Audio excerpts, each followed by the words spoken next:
नमस्कार, बहुत स्वागत है आप सबका। मैं पुनीत पाठक और आप देख रहे हैं छत्तीसगढ़ की बात। इस वक्त सारे देश में कृषि क्षेत्र में क्रांतिकारी बदलावों का दावा करने वाले कृषि सुधार संबंधी बिल चर्चा में है और इस पर बवाल की स्थिति है।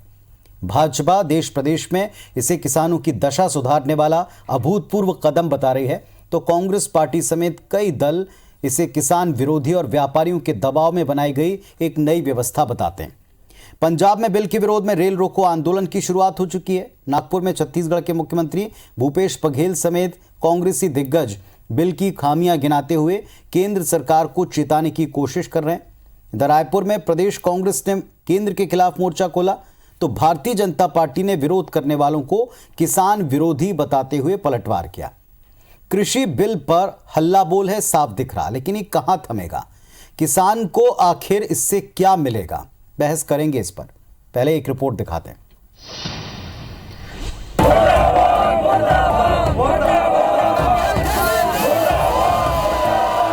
विधेयक किसानों के लिए रक्षा कवच बनकर के आए हैं।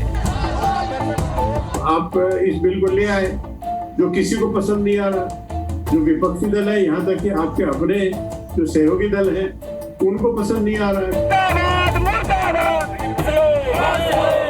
ये केवल किसानों के लिए नहीं बल्कि आम उपभोक्ता के लिए बहुत खतरनाक है।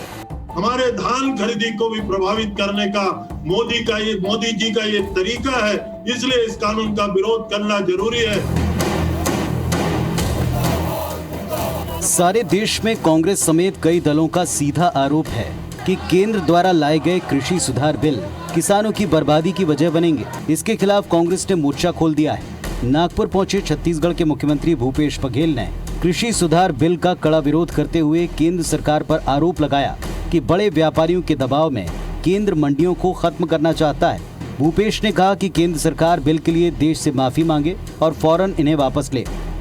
हम राष्ट्रपति से मांग करते हैं कि इस काले कानून पर हस्ताक्षर न करें और संसद को वापस भेजें। कांग्रेस किसानों और किसान संगठनों के साथ है और मांग करती है तीनों काले कानून को मोदी सरकार तुरंत वापस ले। राज्यसभा में सांसदों के अपमान और नियम कानून के धज्जियां उड़ाने के लिए भाजपा देश से माफी मांगे। मुख्यमंत्री भूपेश बघेल ने नागपुर में हुंकार भरी, तो कृषि सुधार बिल को लेकर प्रदेश कांग्रेस ने रायपुर में मोर्चा खोला। छत्तीसगढ़ कांग्रेस प्रभारी पीएल पुनिया, प्रदेश अध्यक्ष मोहन मरकाम, कृषि मंत्री रविंद्र चौबे ने यहां केंद्र सरकार पर तीखा हमला बोला। प्रदेश के कृषि मंत्री रविंद्र चौबे ने कहा कि केंद्र सरकार छत्तीसगढ़ की धान खरीदी को प्रभावित करना चाहती है। प्रदेश प्रभारी पुनिया ने कहा कि केंद्र को ये देखना चाहिए कि देश भर में किसान इस कानून का विरोध कर रहे हैं।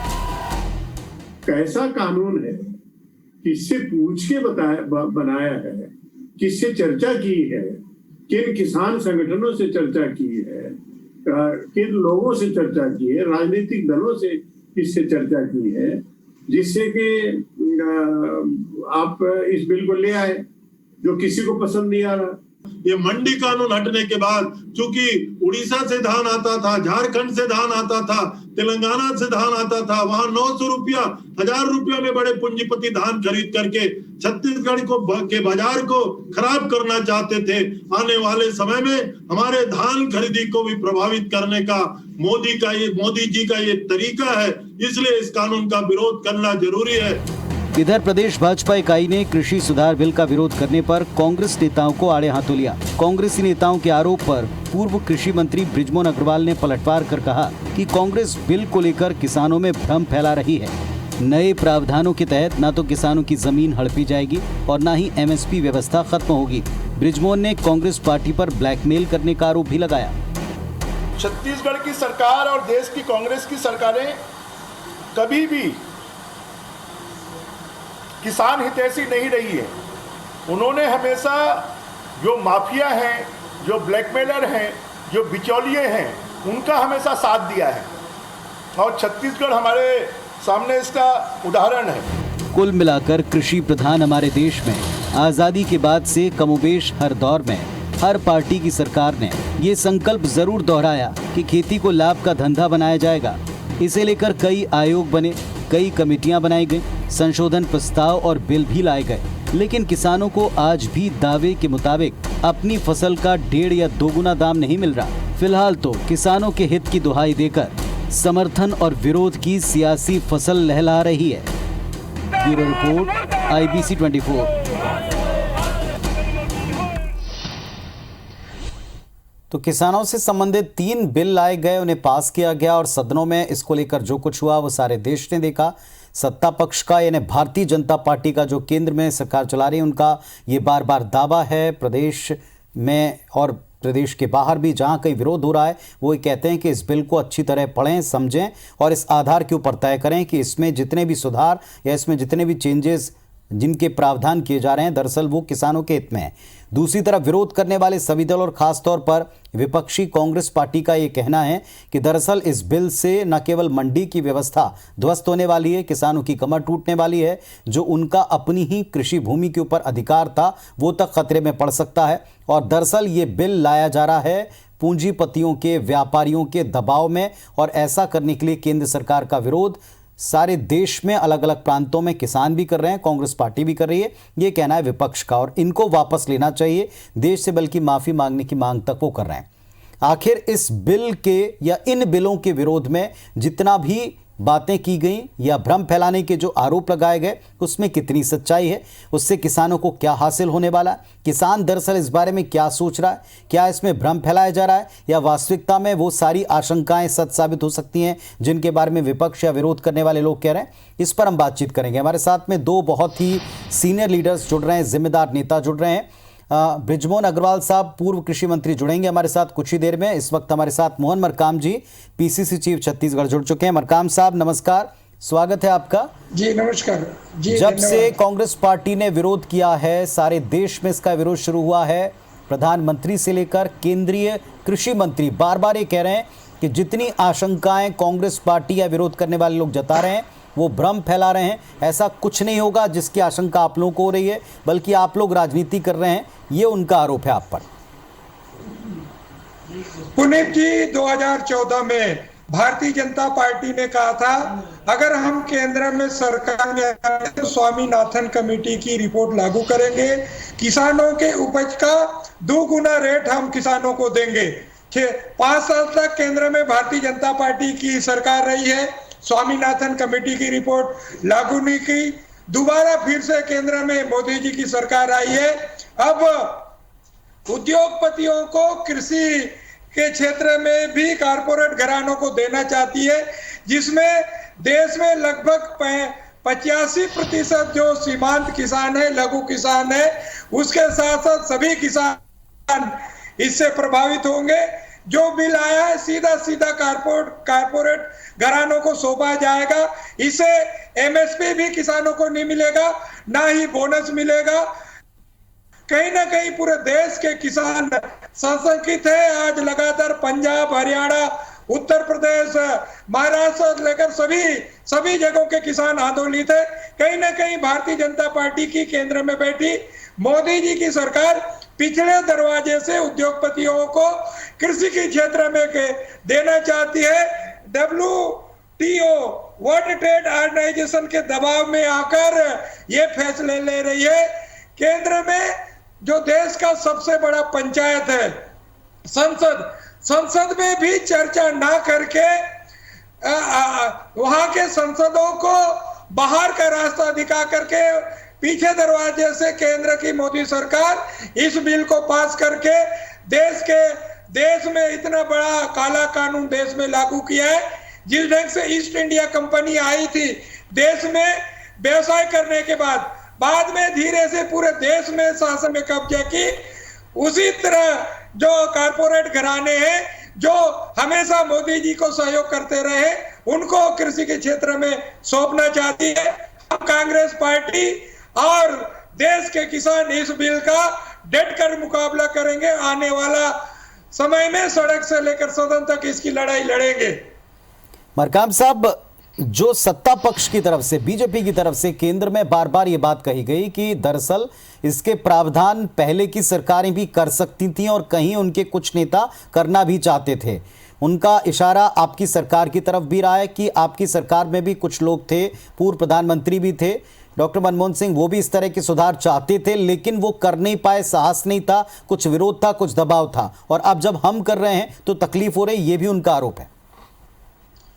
देखिए पुनीत जी, 2014 में सरकार में आने के बाद उनके नियत सभी से साफ हो गई थी। भूमि अधिग्रहण कानून के विरोध में इन्होंने अध्यादेश के माध्यम से उस कानून को बदलना चाह रहा था। हमारी सरकार की नियत साफ थी, हम किसानों का जमीन, चाहे सड़क हो, पुल पुलिया हो या उद्योगों के लिए हो, अगर हम अधिग्रहण करेंगे तो उसका मुआवजा 4 गुना देंगे, जो बाजार रेट का, उसके बदले जमीन के बदले जमीन देंगे, नौकरी देंगे, हर तरह से प्रावधान थे।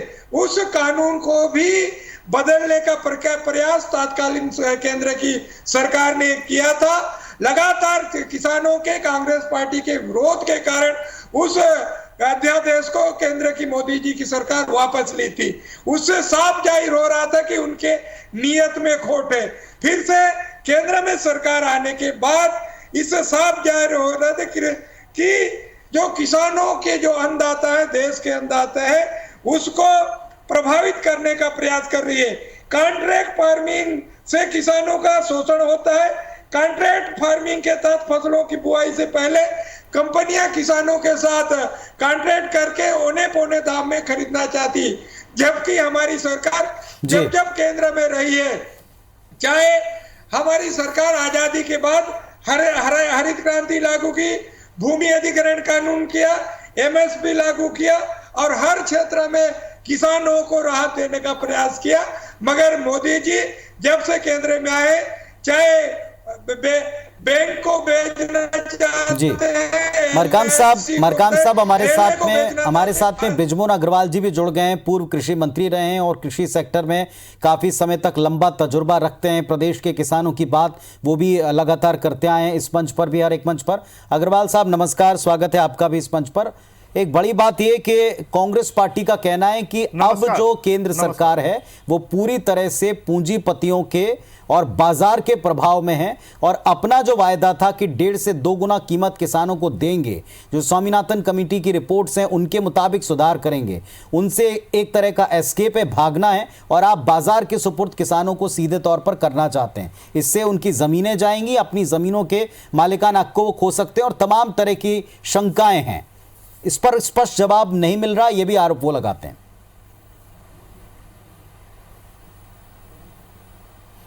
देखिए, पहली बात तो जरा इस बात को बताएं कि पुराने कानून में कौन सा संशोधन किया गया है। एमएसपी किसानों को मिलेगा, एमएसपी पर सेंट्रल गवर्नमेंट के बिहाफ में राज्य सरकारें खरीदती है, वो खरीदेंगी, इसमें किसी प्रकार का कोई संशोधन नहीं हुआ है। सरकार जबरदस्ती, ये कांग्रेस के लोग और विपक्ष के लोग जबरदस्ती जनता को गुमराह कर रहे हैं। मंडियां समाप्त नहीं हो रही हैं, मंडियां जैसी है पहले वैसे ही रहेंगी। कुछ नई चीजें लाई जा रही हैं जिसमें नए कॉन्ट्रैक्ट खेती का प्रोविजन मनमोहन सिंह जी के जमाने से है। आज भी मंडी एक्ट में, आज भी कृषि एक्ट में कॉन्ट्रैक्ट खेती का प्रोविजन है। आज छत्तीसगढ़ में मैं पूछना चाहता हूं, 39 लाख किसान हैं, परंतु सिर्फ 16 लाख किसानों का ही धान क्यों खरीदा जा रहा है? बाकी 23 लाख किसानों का धान कहां जाता है? ये कौन खरीदता है? ये औने पौने में बिचौलिए खरीदते हैं। जरा 39 लाख किसानों का धान पूरा सरकार क्यों नहीं खरीद रही है सपोर्ट प्राइस पर? तो सपोर्ट जो किसानों को, अगर बाहर के लोग आएंगे, बड़े व्यापारी आएंगे, अगर कारपोरेट आएंगे, प्राइवेट मंडियां बनेगी, जो किसान मंडियों में या सोसाइटियों में या सपोर्ट प्राइस पर अपना माल नहीं बेच पाते हैं, उनको अच्छा रेट मिले, और जब पूरा देश एक मार्केट बन जाएगा तो पूरे किसानों को कोई भी कम रेट पर उनके माल को नहीं खरीद पाएगा।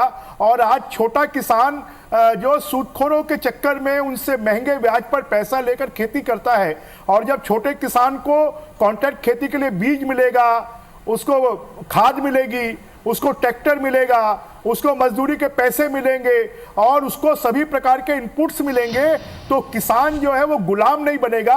और इन दोनों तीनों कानूनों में इस बात का उल्लेख है कि किसान की जमीन को कोई भी गिरवी नहीं रख पाएगा, किसान की जमीन को कोई भी उसको खरीद नहीं पाएगा, वो जमीन किसान की ही रहेगी। तो जब इस प्रकार की सुविधाएं दी जा रही है और एमएसपी रहेगी, मंडी रहेगी, जब कोई परिवर्तन नहीं किया जा रहा है तो इनके पेट में दर्द क्यों हो रहा है? क्योंकि कांग्रेस आपत्ति जो इस बात माफिया पर, राज है, अग्रवाल साहब, आपत्ति इस बात पर बार बार की जाती है। हालांकि देश के प्रधानमंत्री भी इस पर जी देश के प्रधानमंत्री भी इस पर अपनी बात रख चुके हैं, एक नहीं दो बार रख चुके हैं। साथ में केंद्रीय कृषि मंत्री वो भी अपने तमाम माफिया राज, आपको बताना चाहता हूं, माफिया राज कांग्रेस के राज में चलता है जी। माफिया राज जो कांग्रेस के राज में चलता है। आज देखिए छत्तीसगढ़ में 15 जून से 15 अक्टूबर तक रेत का खनन बंद होना चाहिए, रोज समाचार पत्रों में छप रहा है। आप देख रहे हैं माफिया जनप्रतिनिधियों को मार रहे हैं, पूरा खुले में भ्रष्टाचार चल रहा है। लॉकडाउन में शराब नहीं बिकनी चाहिए, परंतु घर घर तक शराब पहुंचाई जा रही है। तो सरकार, कांग्रेस की सरकार हमेशा भ्रष्टाचार को बढ़ावा देना चाहती है, और भ्रष्टाचार को बढ़ावा देने के लिए जब केंद्र की सरकार ई मार्केटिंग शुरू कर रही है, ओपन मार्केटिंग शुरू कर रही है, जो इंस्पेक्टर राज को समाप्त कर आवश्यक वस्तु अधिनियम से बहुत सारी चीजों को छूट दे रही है और पुराने नियमों को एज इट इज रख रही है, परंतु कांग्रेस जो है जब तक भ्रष्टाचार नहीं होगा, माफिया राज नहीं होगा, अवैध कमाई नहीं होगी, इंस्पेक्टर राज नहीं होगा, तो कांग्रेस नहीं चल पाएगी। तो दिक्कत की एक वजह शायद ये भी तो हो सकती है, उनको लगता है कि राज्यों के सारे अधिकार जितने थे, कमाई के जितने स्रोत भी थे, वैलिड तरीके से जहां से कर आया करता था, जहां से टैक्स आया करता था, वो सब भी धीरे धीरे केंद्र खत्म करना चाहती है। फिर राज्य क्या करेंगे, ये सवाल भी उठाया गया जो आप कहना चाहते हैं। उत्तर लूंगा जो बातें आपने की। तो किसान बिल पर लामबंद कांग्रेस पार्टी ने और तमाम लोगों ने विरोध शुरू किया। इसी पर आज हम चर्चा करें। बृजमोहन अग्रवाल साहब और मोहन मरकाम जी हमारे साथ में जुड़े हैं। मरकाम साहब, बार बार बीजेपी कह रही है कि ना तो एमएसपी की व्यवस्था खत्म की जा रही है, ना मंडियों को लेकर के कोई निर्णय हुआ, ना मंडियां हटाई जा रही हैं, केवल भ्रम फैला रही कांग्रेस पार्टी और इस पर राजनीति कर रही है। पुनीत जी, मैं पूछना चाहता हूं, हमारे वरिष्ठ नेता और पूर्व कृषि मंत्री भी रहे हैं, 2014 में केंद्र की मोदी जी की सरकार ने कही थी हम केंद्र में सरकार में आएंगे, स्वामीनाथन कमेटी की रिपोर्ट लागू करेंगे। 6 साल हो गया, क्या स्वामीनाथन कमेटी की रिपोर्ट लागू हुई है? अब केंद्र में सरकार में आते हैं, 60 भूमि अधिग्रहण कानून को आपने बदलने का प्रयास किया था अध्यादेश के माध्यम से, मगर आपके नियत में खोट है। चाहे देश के किसानों को आप मजदूर बनाना चाहते हैं, बंधुआ मजदूर बनाना चाहते हैं, मगर कांग्रेस पार्टी केंद्र की मोदी के सरकार की नियत पे सवाल हमेशा उठाएगी और किसानों के हित में आगे भी लड़ते रहेगी। रही बात छत्तीसगढ़ की बात, आपने भ्रष्टाचार की बात की।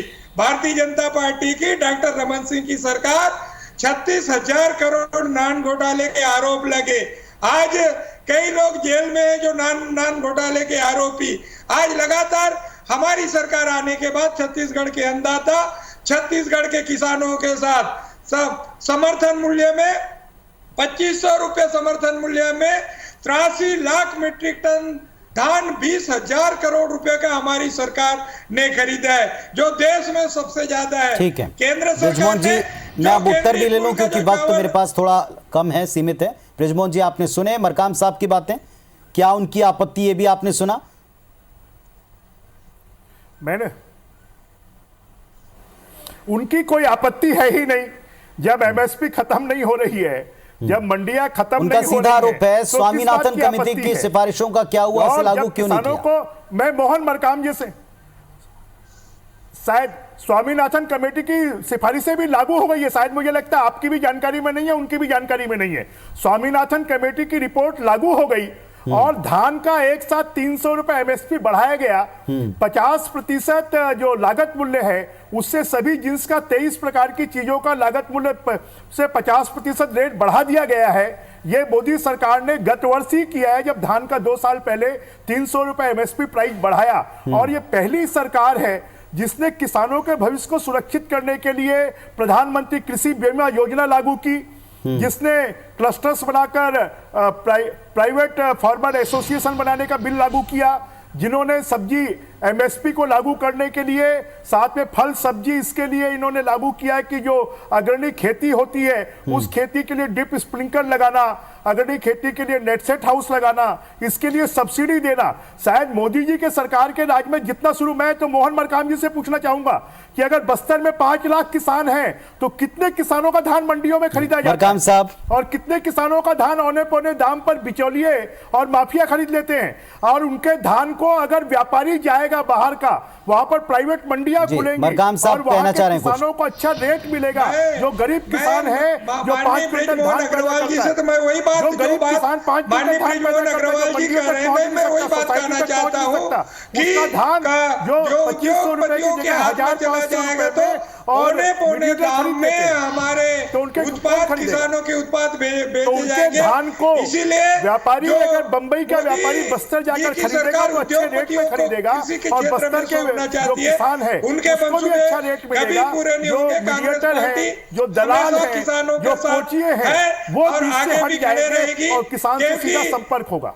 बृजमोहन अग्रवाल साहब, इस विरोध को आप कैसे देखते हैं? पंजाब में विरोध शुरू हो चुका है, कांग्रेस का तो विरोध है ही, लेकिन आपके कुछ सहयोगी वो भी इस्तीफा देकर इसे किसान विरोधी बता चुके हैं और इससे भी काफी किरकिरी हुई। देखिए, पूरे देश में 70 करोड़ किसान हैं और 70 करोड़ किसानों में से 1 करोड़ किसानों ने भी विरोध नहीं किया है। ये राजनीतिक विरोध है और इनको मालूम है कि ये लागू हो जाएगा और किसानों को अच्छा रेट मिलेगा तो कांग्रेस और बाकी विरोधी दलों की जमीन खिसक जाएगी, इसलिए किसानों को गुमराह करने की कोशिश कर रहे हैं। मोहन मरकाम साहब, क्या आगे कांग्रेस पार्टी के पास सरकार का रुख आप देख रहे हैं? दिक्कत क्या है? देखिए, जो केंद्र में जो सरकार है अकाली दल, उसके मंत्री इस्तीफा देते हैं। हरियाणा में भारतीय जनता पार्टी की सरकार है, वहां विरोध हो रहा है, हर जगह विरोध हो रहा है। मध्य प्रदेश से लेकर मध्य प्रदेश में भारतीय जनता पार्टी की सरकार है, वहां विरोध हो रहा है। पूरे देश के किसान संरक्षित है। केंद्र की जो मोदी जी की सरकार है, जो उद्योग घरानों को जो कृषि के क्षेत्र में सौंपना चाहती है, मगर के देश के किसान जाग गए हैं और जब तक केंद्र सरकार को नहीं हटाएंगे तब तक आंदोलन, धरना प्रदर्शन जाम करते रहेंगे। और आने वाले समय में कांग्रेस पार्टी भी किसानों के साथ खड़ी है, किसानों के सुख दुख में खड़ी है। बड़ा सवाल ये कि किसान दरअसल किस पक्ष को और किस तर्क को समझ रहा है? किसानों को दरअसल किस पक्ष के ऊपर ज्यादा भरोसा है? क्या ये इक्का दुक्का या 1-2 संगठनों का, किसी एक राज्य का, किन्हीं चंद किसानों का विरोध है, या किसानों के मन में वो सारी शंकाएं हैं जो कांग्रेस पार्टी कहती है? इंतजार तो किसानों को भी है कि अगर ये जमीन पर उतरता है तो कितना उनकी हालत बदल पाता है दावे के मुताबिक, और अगर आशंकाएं सही हैं तो इस पर क्या और किस तरीके से अंकुश लगाता है केंद्र सरकार का, इसमें क्या कदम रहेगा, उस पर भी नजर है। बहुत शुक्रिया आप दोनों का फिलहाल जुड़ने के लिए, चर्चा में आने के लिए, धन्यवाद।